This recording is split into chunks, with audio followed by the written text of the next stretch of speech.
आशिष, तू मला आजच वर पोचवायचं ठरवलंयस का? काही झालं तरी मी सत्यजित मुधोळकरच्या घरी जाणार नाही. शांत राहा ना जरा. मी काहीतरी सांगतोय तर ऐकून घे. आणि हे बघ, काही झालं तरी तुला सत्यजित मुधोळकरकडे जावंच लागणार आहे, कळलं? तर नीट ऐक. तुला तिथे जायचंय आणि तुला सांगायचं की मधुरा आणि विहंगाचा संसार मोडण्यासाठी तुझी दादा होळकरनी नेमणूक केली. कसंही करून त्याला हे पटवून द्यायचंय तुला. आणि तुला त्याला हेही सांगायचंय की तूच खरी नयना जाधव. त्याच्यासमोर रडण्याचं नाटक करायचं, काहीही करून, कसंही करून त्याला हे सगळं खरं वाटलं पाहिजे. आणि हे सगळं केल्यानंतर त्याला इथे माझ्या समोर आण. आशिषाने तो जीव घेईल माझा. त्याला समोर पाहिलं तरी माझे पाय थरथर कापतात. माझ्या तोंडाचे शब्द कसे फुटतील? हे बघ, त्याच्याशी कसं बोलायचंय हा तुझा लुकाव. मला त्याच्याशी काहीच देणं घेणं नाही. ईशा, तू इतके दिवस मला सांभाळलं, मला जेवायला घातलं, म्हणून एक मैत्रीचा सल्ला देतो तू की सत्यजित मुधोळकर सारखी माणसं असतात ना, ही जाम तत्वनिष्ठ असतात. त्यांना बायकांवर हातबीत नाही उचलत. त्यामुळे आपण याच गोष्टीचा फायदा घ्यायचा. हा, आता तो कसा घ्यायचा हे आपलं आपल्यावर असतं, पण घ्यायचं. आशिष, तू हे सगळं खरं बोलतोयस ना? आणि मी जरी खोटं बोलत असलो तरी तुला काही मी ऑप्शन नाही देते. तुला ऐकावं लागणारच आहे. ठीक आहे, जाते मी. Good girl.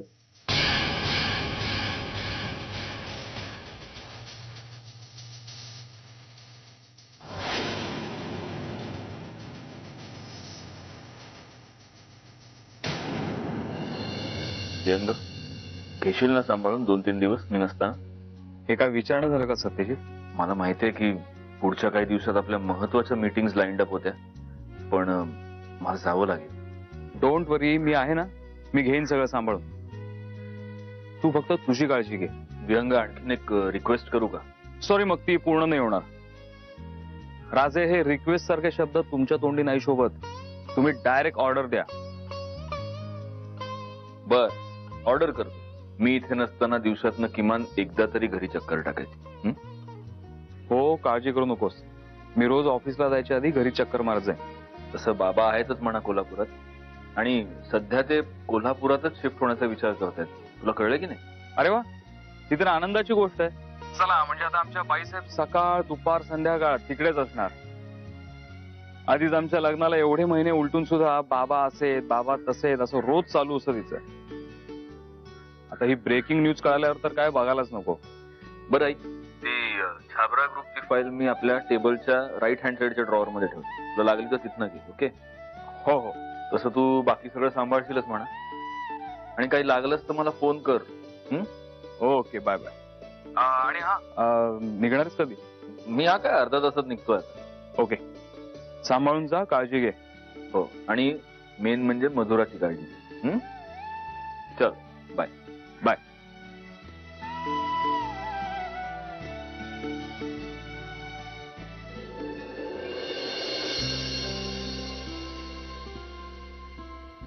काय तुम्ही का असे उभे आहात? लय मोठा झालाच लेकरा. आपल्या माणसासाठी देवापुढे नवस बोललास. अरे आतापर्यंत देवाला नमस्कार कर, हात जोड म्हणून कानी कपाडी ओरडावं लागत होतं तुझ्या. आणि आज आम्हाला कोणाला बी सुचलं नाही ते करून धावलंस तू. आता देवाचा नवस पूर्ण करण्यासाठी अनवाणी चालत बी जाणार आहे. अजय, माझ्या मनाला जे वाटलं ते मी केलं, आणि जे दिलंय ते तुझ्या देवानच दिलंय की. आता मग मला त्याचा मान राखायला नको? आणि समजा नाही गेलो तर तो म्हणल म्हातारीचा सत्या आपला शबूत पाळत नाही, तुझी बदनामी व्हायची म्हणून चाललोय. अगं आणि पुणे काय इथंच तर आहे, असं ये 2-4 तासात पोहोचणार. ते गाडीने. तू चालत जाणार आहेस दादा? मग काय, अरे तेवढीच मजा. बरं ठीक आहे, मी पण येतो, आपण दोघं करू मजा. वेडायस का तू गौरांग? तू काय करणार माझ्या बरोबर येऊन? नाही अरे चल ना, मी पण येतो की. गौरांग, तू जर माझ्या बरोबर आलास तर मग मी नसताना या बायकांना कोण सांभाळणार? हा? अरे मागे मी हैदराबादला गेलो होतो तेव्हा किती जबाबदारीनं सांभाळलं होतंस तू आपलं घर. दादा तू टाळतोयस मला. नाही रे राजा, उलट मला अभिमान वाटतो तुझा. आता तू स्वतःच्या पायावर उभा राहिलाय. हा, आणि तुम्ही असे सगळे मला काही इमोशनल होऊन निरोप देणार आहात का? चला. सध्या नाही म्हणू नकोस. प्रवासात खायला तुझ्यासाठी काहीतरी करून देते पटकन. आई, अगं नको, एक तर तेवढा वेळ नाहीये आणि कोल्हापूर आणि पुण्याच्या मध्ये भरपूर धाबे आणि हॉटेल्स आहेत ग. अरे पण घरचं म्हणून काहीतरी. अगं मी सांगितलं ना नको म्हणून. आई तू आता फक्त आशीर्वाद दे. चल सगळं मनाप्रमाणे होऊ देत तुझ्या. अजय, चल चल, डोसकर आठ ठेव पटकन. माझा आशीर्वाद सदैव तुझ्या पाठीशी यायला करा. खरं सांगू, मला तुझा लई अभिमान वाटतो बघ. तुझ्या बायकोवर तुझं जीवापाड प्रेम आहे आणि असंच प्रत्येकानं केलं पाहिजे. जी पोर तुझ्यावर विश्वास ठेवून स्वतःच मायेचं माहेर सोडून इथं आले, घरातल्या समद्यासनी आपलंस करून टाकलं, तिचा विश्वास, तिच्यावरचं प्रेम सार्थ करून दावलंच बघ. असा आज सुखानं संसार करा. तुमच्या संसाराला कुणाची बी दृष्ट नको लागू दे. अजय तू आहेस ना. चल मी आलो जरा.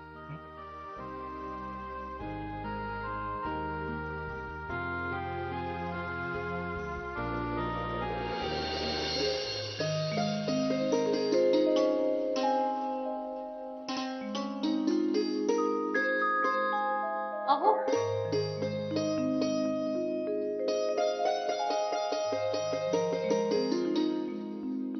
हे घ्या. काय? अनवाणी जायचा नवस केलाय पण येताना शूज.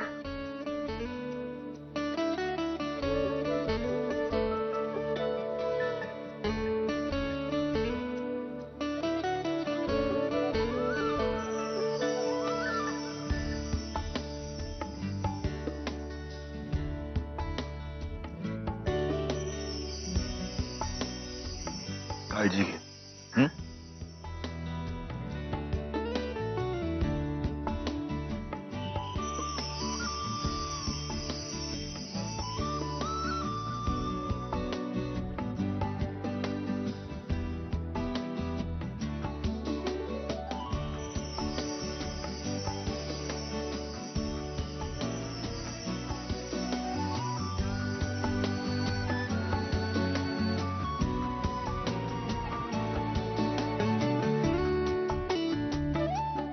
निघू मी आता. बाय.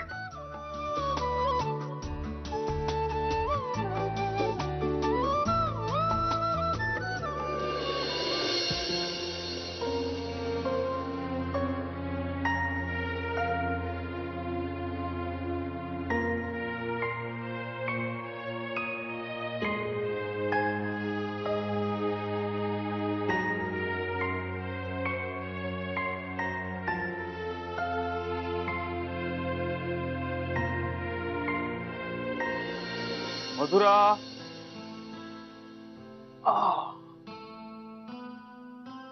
मधुरा,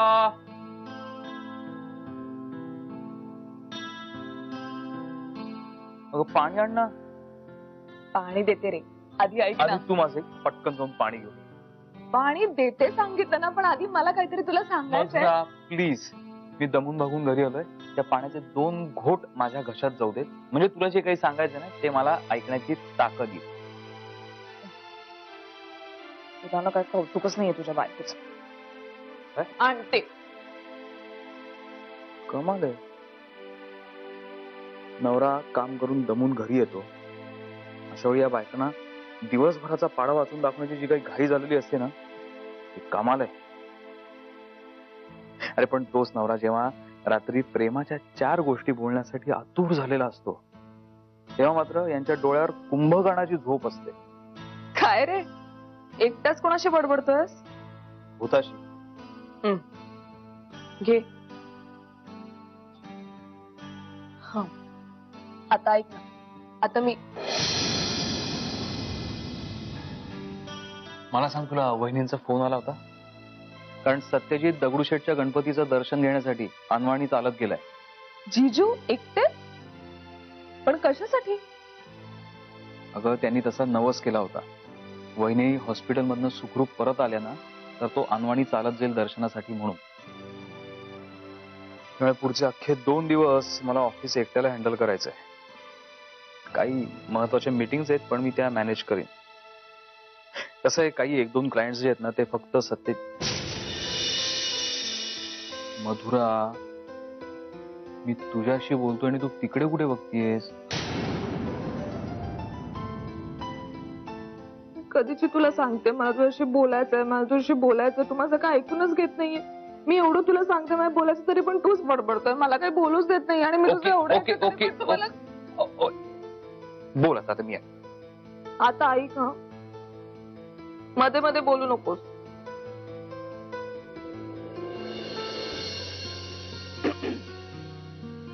विहंग,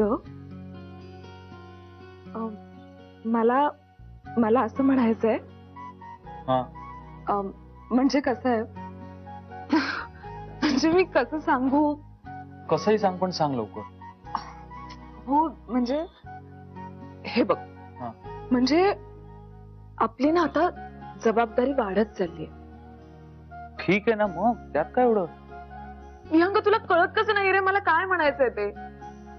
म्हणजे तू समजून घ्यायचा प्रयत्न कर ना. अरे तुला एवढं पण कळत नाहीये का की एखादी बायको आपल्या नवऱ्याला इतकं प्रेमाने अंजारून गोंजारून लाजत मुरडत काहीतरी सांगायचा प्रयत्न करते, त्याचा काय अर्थ असेल तुला काहीच कळत नाही. मधुरा, माझी काय 10 लग्न झालेत का की तुला काय सांगावं असं वाटतंय जे मला कळेल? मी काय मनकोड आहे का? तू पण ना.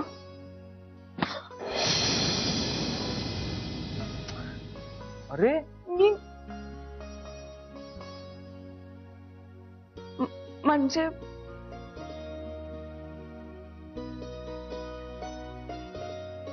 ठीक. विहंग ऐकतोयस ना? अगं हो, ऐकतोय की मी. हा. तू आणि मी हा. म्हणजे आपण दोघं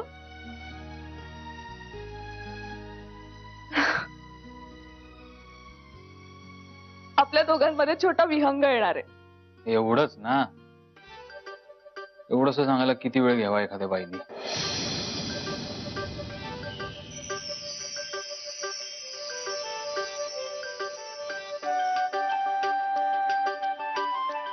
काय? हो. मधुरा, तू खरं सांगतेस? तू आई आणि मी बाबा होणार? मधुरा, विहंग, अरे अरे सोड मला, सोड. मधुरा, मला मला खूप आनंद झालाय.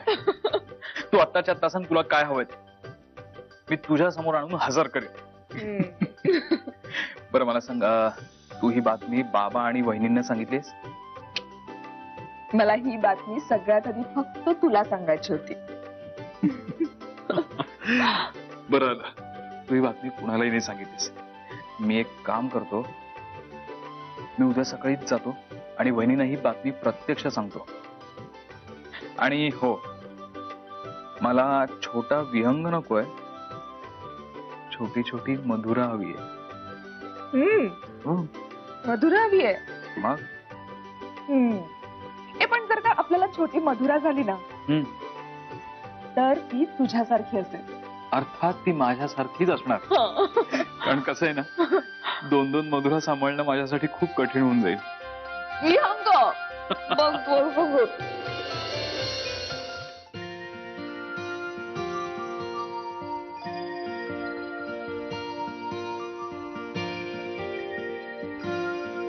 काय रे, काय चाललंय? काय नाही, मग डोकावून का बघत होतात? तो मिशीवाला दादा हाय की नाही ते बघतोय. सत्यजित. तो नवस फेडायला गेलाय पुण्याला. नवस नवस म्हणजे? नवस म्हणजे आपण देवबाप्पाकडून काहीतरी मागतो आणि त्याच्या बदल्यात आपण देवबाप्पाला एक छोटीशी भेट देतो. त्याला नवस फेडणं असं म्हणतात. मग देवबाप्पा ऐकतो आपलं? हो, देव सगळ्यांचंच ऐकतो. दादाने मी नवस केलता कंचा? दादा देवाला म्हणाला की मंजिरी म्हणजे तुझी वहिनी ती जर सुखरूप घरी परत आली तर मी चालत तुझ्या देवळात येईन. आता तो किती दिवसांनी परत येणार?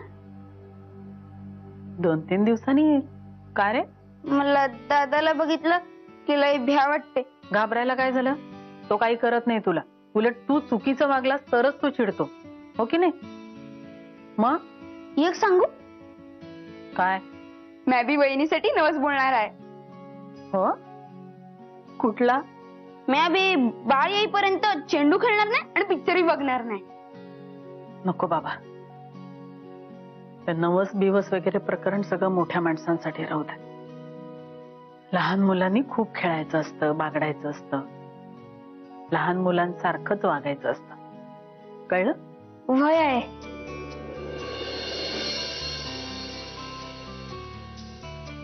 आई,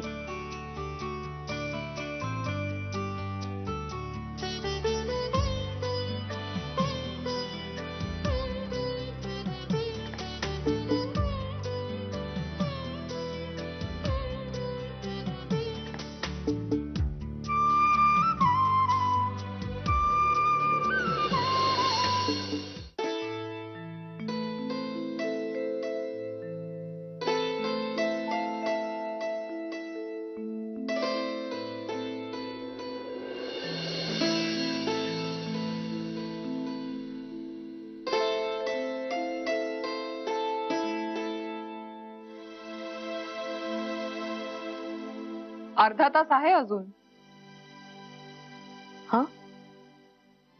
सॉरी, मला काही कळलं नाही. मी म्हंटल सत्यजितचा फोन यायला अजून अर्धा तास आहे. तू असं मोबाईल मध्ये सारखं सारखं वेळ चेक करून वेळ पुढे नाही जाणार आहे. इथे तुला त्याची काळजी लागून राहिली, तिथे तो तुझी काळजी करत असणार. पण मी माझं काम चोख पार पाडते. सांगून गेला ना तसं, सतत तुझ्या बरोबर कोणीतरी असायलाच पाहिजे म्हणून. मी आहे ना तुझ्या बरोबर. खरंय.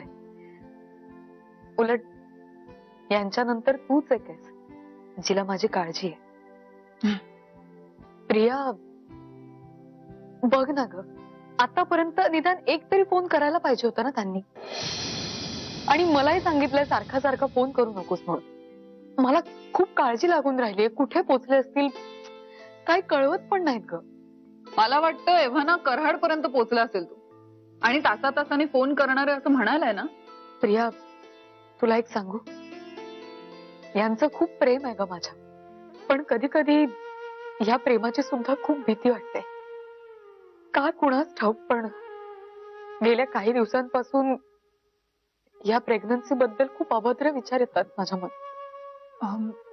मंजिरी, तुला काही त्रास होतोय का? मी मावशीला बोलवून आणते. अगं नाही, आईनं नको बोलवस तू. प्लीज प्रिया, मला तुला एक सांगायचं होतं. बोल ना. पण हे प्लीज आपल्या दोघांमध्येच ठेवशील ना. बरं. या डिलिव्हरी दरम्यान मला जर काही झालं तर तू यांची आणि माझ्या बाळाची काळजी घेशील ना?